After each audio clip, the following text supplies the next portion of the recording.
So I want to start just by understanding why the company decided to go into rail as a market sector. Like, what did you see as a business in that area? Yeah, that's a really good question, and I think I'm I'm a great advocate of diversity, and of both market and capability. And I think it goes further back. You have to go further than 10 years to think about that decision, because um, we started the company in 2002, Yeah. and I was predominantly selling myself into various different companies as a consultant, and then we were having this additional sort of sales capability where we were looking to provide our systems engineering expertise into various clients.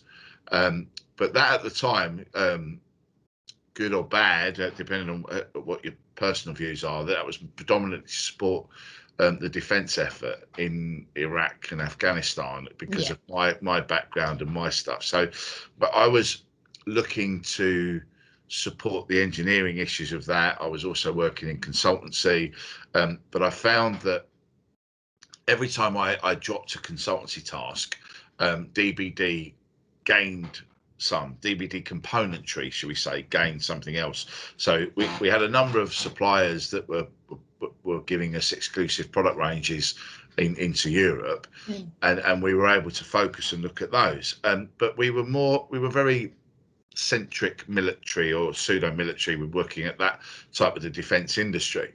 So so we needed to diversify, and Yeah. it came about that, what else could we do, and we went to various different shows and looked at different things, um, and it was at a rail exhibition that we thought, you know what, the rail industry has a need for communications, and we didn't really know what that was, and Yeah. this is way back in sort of 2008 now. Um, but we decided that we'd make it to have a go, and really sort of have a punt, as they say, at the rail market. So that's what we done, and then we found out that sadly they were losing people through, there was serious injury or death on the railway lines through poor communications around plant machines. Um, so so he was like, my God, we couldn't really, I couldn't get that in my head at the time. So Yeah. um, so then we said, well, look, and we helped them with scribing some papers that they had to present to the OR. And then one thing led to another. And I thought, do you know what? dBD could make this product. Yeah. Um, so we set about trying to design something, and we come forward with some product, and um, that we felt would match some of the requirements. But then that was now suddenly, like any, like, Brooke, I'm an old and silverback, now that I'm not really down in the hood, like Yeah. with you, I know. with you, yeah, yeah, you see, so that different people and different sectors of industry and markets have their own buzzwords and their own speak, and always this Oh, yeah. three-letter acronyms that they use, and it's always difficult in any industry you work in, and uh, and that's suddenly we had to learn all of that. If we wanted to come into the rail industry, we had to know what all these things were. Like, people were swearing at me, called sort of picops and psycops and posies, and I had no idea what this stuff was. And at Yeah. the time, I was sort of, dBD was still very small at this point in time. You're only talking about 3 or 4 people, and whilst I had to try and create the product, we also had to understand the market needs and all that sort of stuff, which was quite difficult. But Network Rail had this scheme which I didn't fully understand at the time, where you have a product sponsor that then takes you through what they call a PA process, a product acceptance process. Um, and I think, we were really like the real David and Goliath. It was, it was this little old tiny company with, 3 or 4 of us from a home base where we were outsourcing everything, um, to try and get this product to market.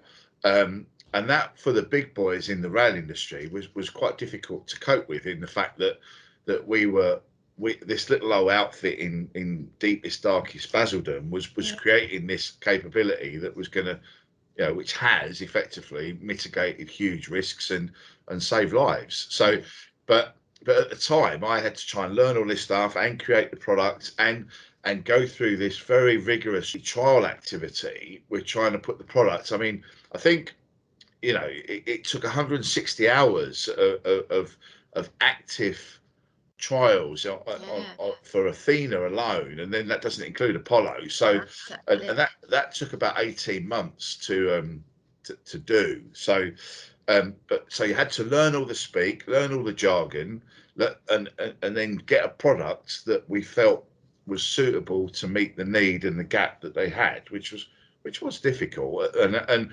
there's a number of people in dBD at the time that said, "Why are we doing this? This is bonkers. This is we're spending all this money of creating products, spending these trips up and down the country and visiting customers, and what value are we getting out of this?" Well, hindsight's a great thing, but we didn't.